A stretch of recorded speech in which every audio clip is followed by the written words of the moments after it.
গো, কাল তো মিনুকে নিয়ে জামাই আসছে। হ্যাঁ, জামাই ষষ্ঠীতে জামাইকে কি খাওয়াবে ঠিক করেছ?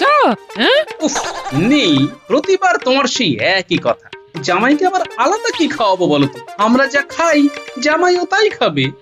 কাল দেখলাম ঘরের চালে একটা বড় মিষ্টি কুমড়ো হয়েছে, ওটা দিয়ে ভালো করে মিষ্টি কুমড়োর ঘন্ট করবে, আর আমি চুনোপুটি এনে দেবো, ওটা দিয়ে একটু ঝোল বানিয়ে দেবে, তাহলেই তো হয়ে গেল। কি জামাই ষষ্ঠীতে জামাইকে আমি মিষ্টি কুমড়োর ঘন্ট আর চুনোপুটির ঝোল খাওয়াবো? সত্যি কৃপণ দেখেছি, কিন্তু তোমার মতো হার্ড কৃপণ একটাও দেখিনি। হ্যাঁ, এই শোনো গিন্নি, ওই একদিনে রাজ্যের খাবার নিয়ে এসে জামাইকে খাওয়ালেই জামাই আদর হয় না, বুঝলে? তাহলে আর কি, কুমড়োর ঘন্ট আর চুনোপুটির ঝোল খাওয়ালে জামাই আদর হয়? হ্যাঁ, এই শোনো, আমি তোমাকে সাফ বলে দিচ্ছি, সেদিন ইলিশ মাছ, কাতলা মাছ, চিংড়ি মাছ, পাবদা মাছ এই সব যদি না নিয়ে এসেছো না, তাহলে তোমার একদিন কি আমার একদিন। হ্যাঁ, ইলিশ মাছ, হ্যাঁ, ইলিশ মাছ কত করে কেজি সেটা জানো? বাজারে তো যাও না, বুঝবে কিভাবে? ইস ইস, মুখের কি চিনি। বছরে একবারই আমার জামাইটা জামাই ষষ্ঠীতে আসে, তাও এই লোকটা সহ্য হয় না। এই শোনো, আমি যা যা বললাম তাই যদি বাড়িতে না আসে, তবে আমি কিন্তু বাড়িতে কুরুক্ষেত্র পাকিয়ে দেবো, এই বলে দিলাম। হ্যাঁ, আরে এটা বউ নাকি সমুদ্রের ঢেউ, যেখান দিয়ে যাবে একবারে ভাসিয়ে নিয়ে যাবে। তবে আমার নামও গোপাল, আমি জামাইকে ওই চুনোপুটির ঝোল খাইয়েই ছাড়বো। হ্যাঁ,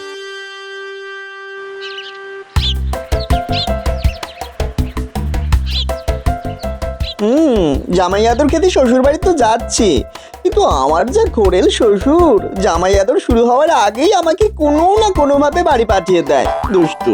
কিন্তু এইবার আমাকে যেইভাবেই হোক শ্বশুর বাড়িতে একেবারে গেঁথে বসতে হবে।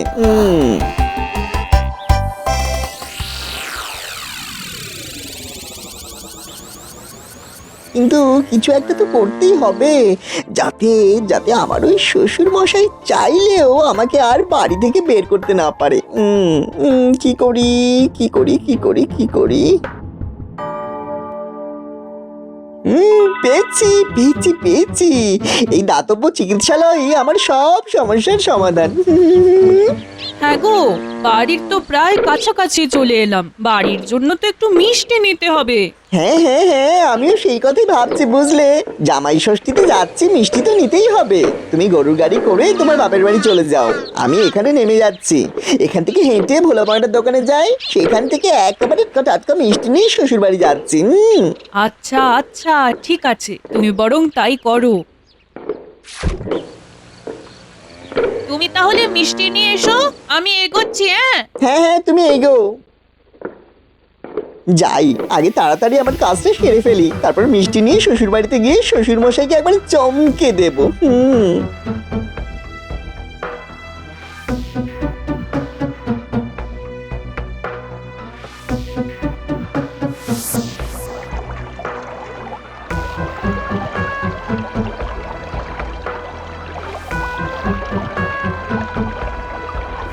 এই দাতব্য চিকিৎসালয়ের বৈদ্যটাকে পট্টি লাগিয়ে নিয়েছি, এইবার এই ভাঙা পায়ের নাটক করেই শ্বশুর বাড়িতে একেবারে গেঁথে বসবো। শ্বশুর মশাই চাইলেও আমাকে আর বাড়ি থেকে বের করতে পারবে না।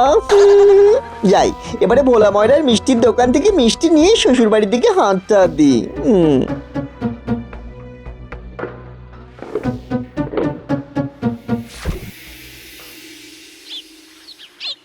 তাড়াতাড়ি বাজার যাও না, জামাই মেয়ে একটু পরে চলে আসবে যে।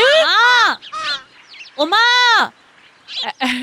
ও মা, ওই দেখো মিনু চলে এসেছে।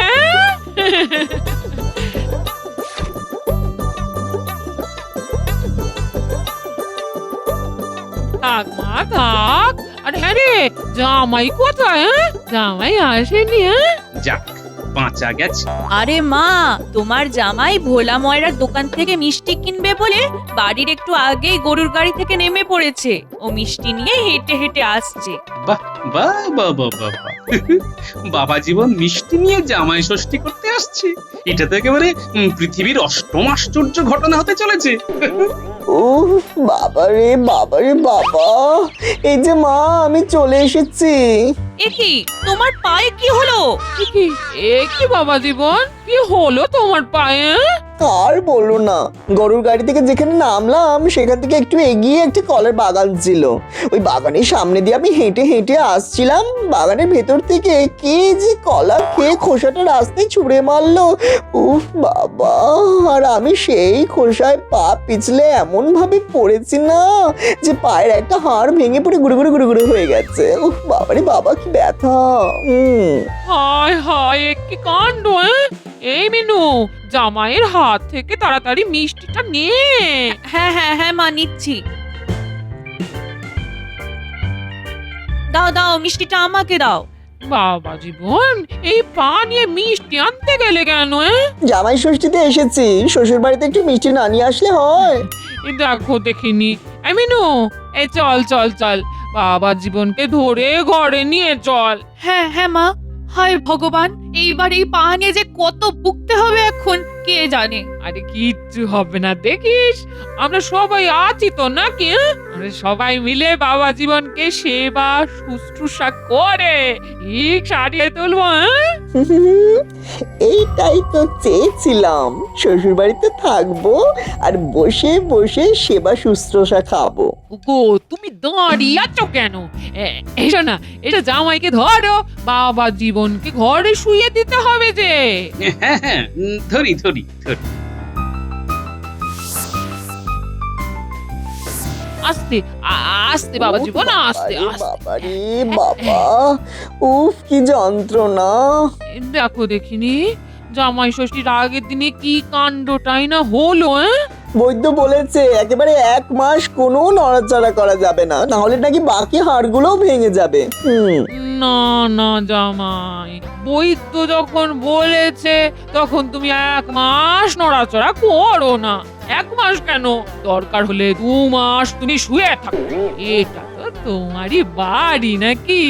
ওরে বাবা রে, 2 মাস এই জামাইকে শুয়ে শুয়ে খাওয়ালে তো আমাকে পথে বসতে হবে। না না, বাবা জীবনকে যেভাবেই হোক তাড়াতাড়ি সুস্থ করে তুলতে হবে। তা বাবা জীবন, তুমি কোনো বৈদ্যকে দেখিয়েছো? মানে ওই তো কলার বাগানের সামনে একটা দাতব্য চিকিৎসালয় আছে না, ওখানে যে বৈদ্য আছে তাকেই দেখিয়েছি। আরে ওটা তো হাতুড়ে বৈদ্য। না না না না না না না না, আমি তোমায় রাজবৈদ্যকে দেখাবো। রাজবৈদ্যর 1 পাচনে তুমি একেবারে চাঙ্গা হয়ে যাবে। হ্যাঁ, এই রে সর্বনাশ করেছে। আরে না না, আমি তো ওনার কাছ থেকে পাচন খেয়ে নিয়েছি, আবার কেন আপনি বেকার বেকার রাজবৈদ্যকে ডাকবেন? আমি কয়েকদিন বিশ্রাম নিলেই সুস্থ হয়ে যাব। মিনু, তুমি তোমার বাবাকে বলো না। হ্যাঁ বাবা, আমারও তাই মনে হয়, কিছুদিন বিশ্রাম নিলেই তোমার জামাই সুস্থ হয়ে যাবে। কি ব্যাপার, বাবা জীবন রাজবৈদ্যকে দেখাতে চাইছে না কেন? আচ্ছা, জামাইয়ের কি সত্যি সত্যি পা ভেঙেছে নাকি নাটক করছে? পায়ে যখন এতই ব্যথা, তখন এতটা রাস্তা জামাই কিভাবে হেঁটে হেঁটে আসলো? এবার রাজবৈদ্যকে দেখাতে চাইছে না। ব্যাপারটা কেমন যেন গন্ডগোল মনে হচ্ছে। না, একটু খতিয়ে দেখতে হচ্ছে। জামাই তো বললো পাকা কলার খোসায় পা পিছলে পড়ে গেছে, কিন্তু এই কলা বাগানের সব কলাই তো দেখছি কাঁচা। তাহলে পাকা কলার খোসা আসবে কোথা থেকে? জামাই কি তাহলে মিথ্যে কথা বললো? না, ব্যাপারটা আরেকটু খতিয়ে দেখতে হবে। ওই তো সেই দাতব্য চিকিৎসালয়, সেখানকার বৈদ্যকে চেপে ধরলেই সব ব্যাপার বেরিয়ে আসবে। হ্যাঁ, আরে হ্যাঁ, আপনার জামাইয়ের তো খুব লেগেছে।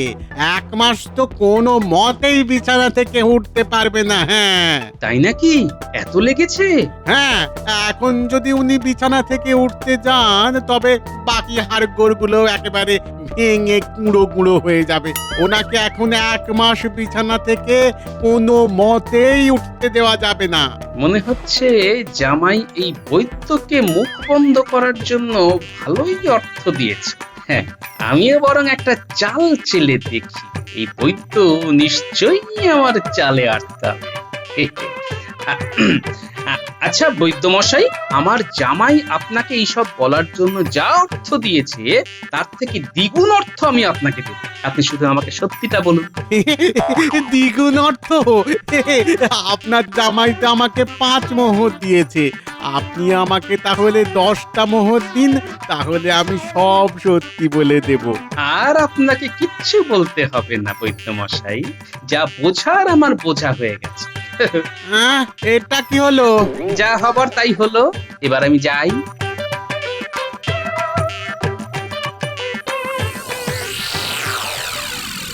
রাজবৈদ্য, তোমাকে একটু আমার সাহায্য করতে হবে। আরে গোপাল, বলো না কি করতে হবে, বলো। ব্যাস, তুমি শুধু এইটুকু করে দাও, তারপর সবকিছু আমি সামলে নেব। গোপাল, তুমি কিচ্ছু চিন্তা করো না, তুমি যেমন যেমন বলবে আমি তেমনটাই করব। তাহলে আর দেরি করে লাভ নেই, চলো আমার সাথে আমার বাড়ি। হ্যাঁ হ্যাঁ, চলো চলো চলো।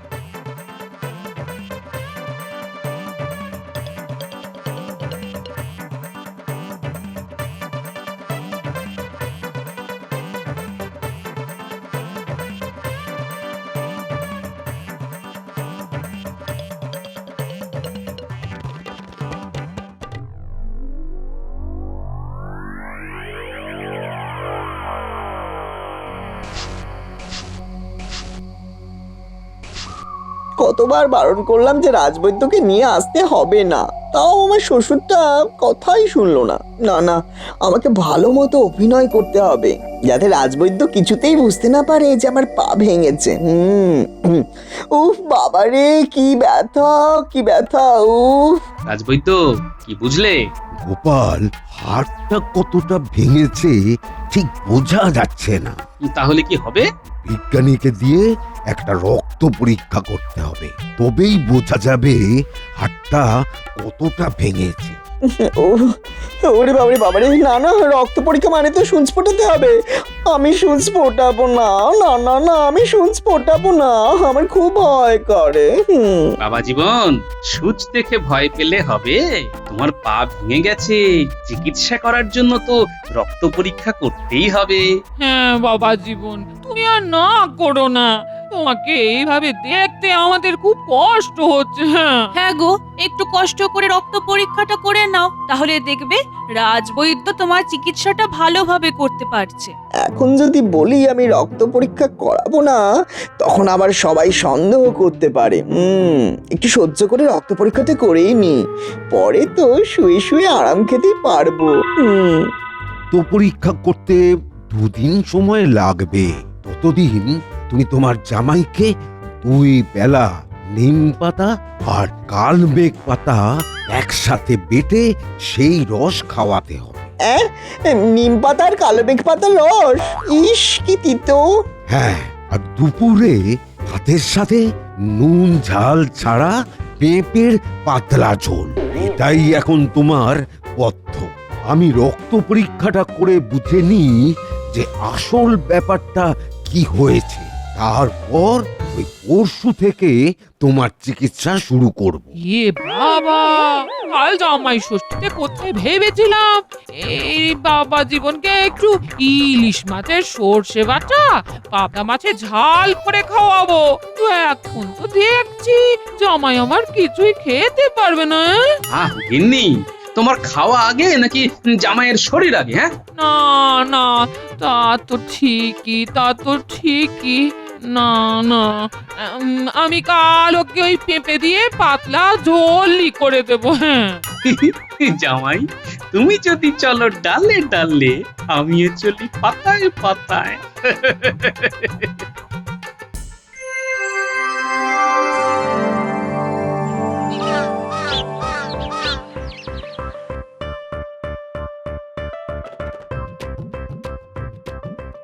গিন্নি, ও গিন্নি, কোথায় গেলে গো? এই না এই না এই না, বাজার নিয়ে এসেছি। উফ, আজকে যা বাজারে ভিড়, পুরো একেবারে ঘেমে গেলাম। কই গো গিন্নি, কোথায় গেলে গো? বাজারটা নাও না। আসছি আসছি, ওই দাও। কি বাজার আনলে শুনি? খুলে দেখো, বিশাল একটা ইলিশ মাছ এনেছি। ওটা দিয়ে বেশ করে সর্ষে পাতুরি রান্না করো। আর জামাইয়ের জন্য একটা বড় পেঁপে এনেছি, বুঝলে? ওটা দিয়ে জামাইয়ের জন্য ওই পাতলা করে পেঁপের ঝোল করো। হ্যাঁ, ঠিক আছে, ঠিক আছে, যাই আমি তাহলে রান্নাটা বসিয়ে দিই। এই কত বেলা হয়ে গেল।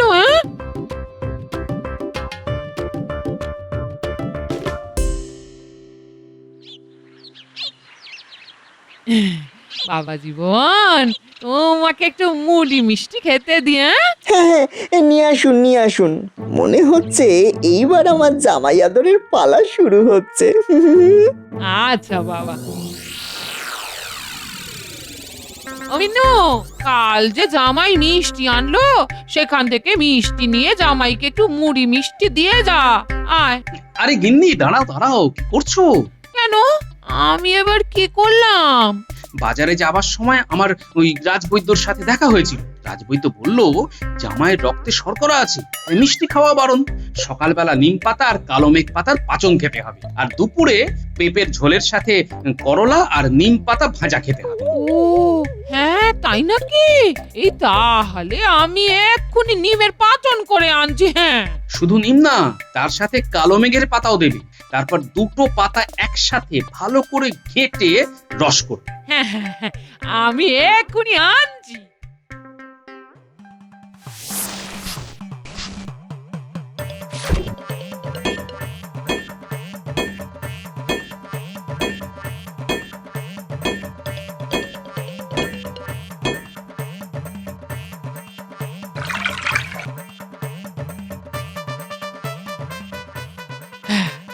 রস করা হয়ে গেল। যাই, বাবা জীবনকে দিয়ে আসি। যাই। এই নাও বাবা জীবন, এটা খেয়ে নাও। রাজবৈদ্য বলেছে এটা খেলে খুব তাড়াতাড়ি তুমি সুস্থ হয়ে যাবে। খাও বাবা। এটা কি মা? এটা কালো মেঘ ও নিমের পাচন বাবা। নাম বাবা নাম। এবার তাড়াতাড়ি এই পাচনটা খেয়ে ফেলো তো দেখি, দেখবে শরীর একেবারে জন্মনে হয়ে যাবে। না মানে? না না না না, আর কোনো না। নাও নাও নাও, খাও খাও। এমনি বাবা জীবনের মুখের সামনে গ্লাসটা ধরো।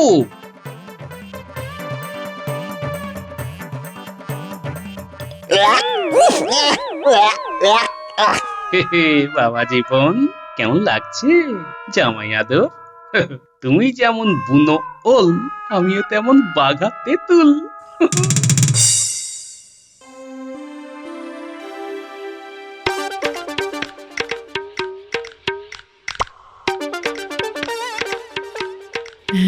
নাও বাবা, খাও খাও। হয় ভেবেছিলাম জামাই ষষ্ঠীর দিন জামাইয়ের মুখে একটু ভালো মন্দ তুলে দেবো কিছু, কিন্তু সবই আমার পোড়া কপাল। জামাই ষষ্ঠীর দিন জামাইকে পেঁপের ঝোল আর ভাত খেতে দিতে হচ্ছে। আহা গিন্নি, পেঁপের ঝোল খাওয়া কি খারাপ? এই যে দেখো দেখো, আমি এই ইলিশ মাছ খাচ্ছি।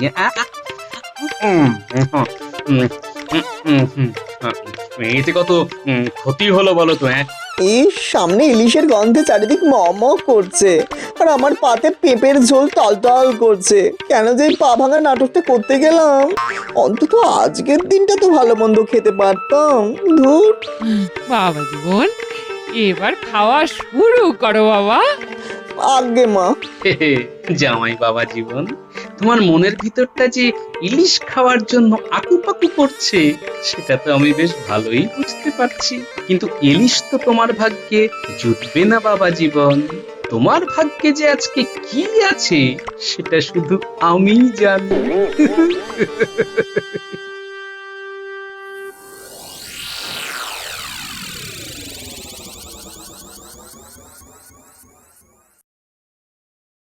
গোপাল, গোপাল, ওই তো রাজবৈদ্য চলে এসেছে।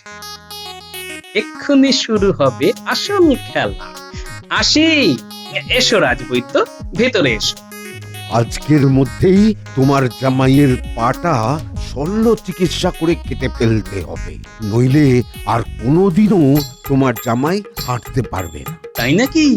তাহলে তো করাত দিয়ে পাটা কাটতে হবে।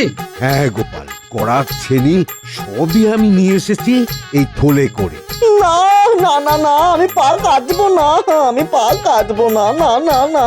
কিন্তু রাজবৈদ্য মশাই পা বাদ না দিলেও তো বাবা জীবনে এমনিও হাঁটতে পারবে না। আমি এই থলে করে একটা নকল পাও নিয়ে এসেছি। এটা আমি তোমার জামাইয়ের পায়ে জুড়ে দেব, তাহলেই তোমার জামাই আবার হাঁটতে পারবে। হ্যাঁ গোপাল, তোমরা এখন এই ঘর থেকে যাও, আমাকে চিকিৎসাটা করতে দাও। আমি না ডাকলে কেউ এই ঘরে আসবে না। আচ্ছা রাজবৈদ্য, চলো গিন্নি। এই মিনু, চল রে। ওরে বাবা রে বাবা, না না, আমি আমার পা বাদ দিতে দেব না, কিছুতেই দেব না, আমি আমার পা বাদ দিতে দেব না। এই যে আমার পা একদম ঠিক হয়ে গেছে, আমার পা একদম ঠিক হয়ে গেছে। দেখুন না, দেখুন, দয়া করে আমার পাটা কাটবেন না। কি? আমি এদিকে তোমার চিন্তায় চিন্তায় মরছিলাম। সেটা তো আমি অনেক আগেই বুঝেছিলাম, তাই আমি ইচ্ছে করে রাজবৈদ্যকে দিয়ে বলিয়ে জামাইকে পেঁপের ঝোল নিম পাতার রস খাইয়েছি, যাতে জামাইয়ের একটু শিক্ষা হয়। হ্যাঁ, আমি এই গোপালের কথা মতোই সব কিছু করেছি। আজকেও এই শল্য চিকিৎসার ব্যাপারটাও গোপালই আমাকে বলে দিয়েছে। হায় হায় হায় বাবা জীবন, তুমি শেষে এইভাবে আমাদের ঠকালে।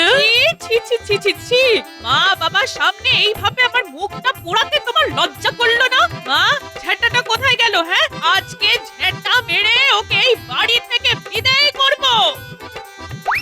এ কি, তুমি আমাকে এই জামাই ষষ্ঠী দিনে ঝ্যাঁটা দিয়ে মারবে নাকি? ওরে বাবা রে, আমি পালাই। ওর বাবা রে বাবা রে বাবা। কি গিন্নি, জামাই ষষ্ঠীর শখ মিটল? তোমার জামাই তো নিজের ফাঁদে নিজেই কেঁদে ফেললো।